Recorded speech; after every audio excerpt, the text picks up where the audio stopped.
रामकृष्ण हरी मित्रांनो, आजचा विषय आहे आत्महत्या. मित्रांनो, 20 ते 35 दरम्यानच्या वयोगटातील मुलांच्या आत्महत्येचं प्रमाण प्रचंड वाढलेलं आहे. यामागील अनेक कारणं आहेत, पण सर्वात महत्त्वाचं म्हणजे आई वडिलांकडून व्यवस्थित मुलांना ट्रीटमेंट मिळत नाही. ज्यावेळेस मुलं शिक्षण घेत असतात त्याच्याबरोबर शिक्षणाबरोबर त्याच्यावर थोडी थोडी जबाबदारी आईवडिलांनी दिली पाहिजे.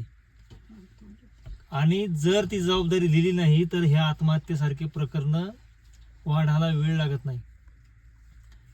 तो तरुण एकटाच जातो तर जातो, शिवाय तो जर लग्न झालेलं असलं एका मुलीचं वाटोळं सुद्धा होतं मित्रांनो.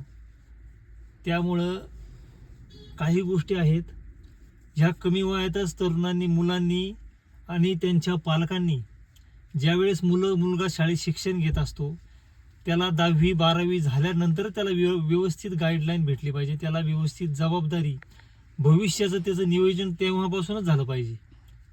सध्या परिस्थिती अशी आहे का मुलगा संध्याकाळी 7च्या नंतर कुठं बोंबलत हिंडतोय हे आईबाबाला सुद्धा माहिती नाही. 25 ते 35च्या दरम्यान मुलांमध्ये व्यसनाचं प्रमाण प्रचंड वाढलेलं आहे. याला फक्त आणि फक्त आईवडील जबाबदार आहेत. आणि होतंय काय, लग्न झाल्यानंतर आता मुलांच्या अपेक्षा कमी वयात फार मोठ्या मोठ्या आहेत. ह्या संपूर्ण सगळ्यांच्याच पूर्ण होतील असं नाही. त्यामुळं मुलं डिप्रेशनमध्ये जातात. ज्या मुली लग्न करून मुलांबरोबर आहेत त्यांना असं वाटतं आपल्याला लगेच 4 व्हीलर पाहिजे, आपल्याला लगेच सर्व गोष्टी मिळाल्या पाहिजेत. पण संसार असा होत नाही. प्रत्येक गोष्टीला वेळ लागतो. संघर्ष तरुणांच्या जीवनामध्ये संघर्ष फार मोठ्या प्रमाणात वाढलेला आहे. त्याला 20,000 रुपये महिना कमवायचं म्हणलं तरी सुद्धा फार सध्या संघर्ष करावा लागतोय.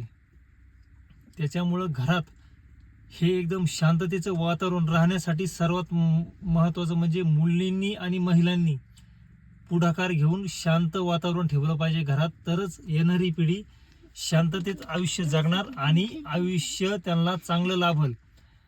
जर घरामध्ये ताणतणाव वाढत गेले तर आत्महत्येचं प्रमाण वाढणार. मुलींनी सुद्धा समाधानी राहिलं पाहिजे. जर तुम्ही समाधानी राहिल्या तरच तुमच्या आयुष्यात सुख, शांती आणि समाधान असेल तरच सगळ्या गोष्टी आहेत. तुम्ही जर जास्त नखरे केले तर ते पोरगं टेन्शन घेणार आणि ते आत्महत्या करणार. आणि जे मुलं बिना लग्नाचे आहेत, अरे टोनग्या हो, शेमड्यापुरीसाठी जीव देऊ राहील तुम्ही, नालायका हो. काही लाज वाटत नाही का? आईबापाने तुम्हाला एवढं मोठं केलं शिक्षण घेऊन, बापाने व्याजाने पैसे वापरू भरू तिकडं तुमचे शिक्षण पूर्ण केले आणि शेमड्यापुरीसाठी तुम्ही खुशाल टोनग्या जीव देता. लाज वाटू द्या, लाज. माझ्या बोलण्याचं तुम्हाला वाईट जरी वाटत असलं तरी ही सध्याची परिस्थिती फार चिंताजनक आहे. पण चिंतन करा, ह्या गोष्टीचं चिंतन करा. आणि मुलांनो, छत्रपती शिवाजी महाराजाच्या भूमीत जन्माला आलो आपण. घाबरायचं नाही. कुठलाही संकट येऊ द्या. तुम्हाला लय टेन्शन आलं ना, मस्तपैकी घराची टिलायची. 2 महिने मी जरा निवांत चाललोय, हिमालयात निघून जा. पण आत्महत्या काय करू नका. कारण ज्या वेळेस तुम्ही मरता गावाला काय दुःख होत नाही, गावाला होत नाही. तुमच्या आईवडिलाला सर्वात जास्त दुःख होतं. तुमच्याबरोबर जी लग्न करून जी मुलगी आलेली तिला फार मोठं टेन्शन असतं पुढच्या भविष्याचं. त्यामुळं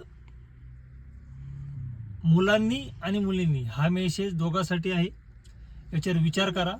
समाधानी आयुष्य जगा आणि शांतीचं आयुष्य जगा. आणि सर्वात महत्त्वाचं म्हणजे आईवडिलांना मेसेज का मुलगा तुमचा शिक्षण घेत असतानाच त्याला शिवचरित्र वाचायला शिकवा. त्याला सांगा शिवचरित्र वाचायचं.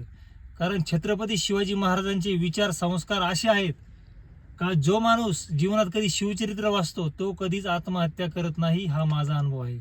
जीवनात अनेक संकट आले पण गडी अजून पण थाटात आहे. घाबरत नाही कोणाच्या बापाला. काय तवा लढा आणि चला.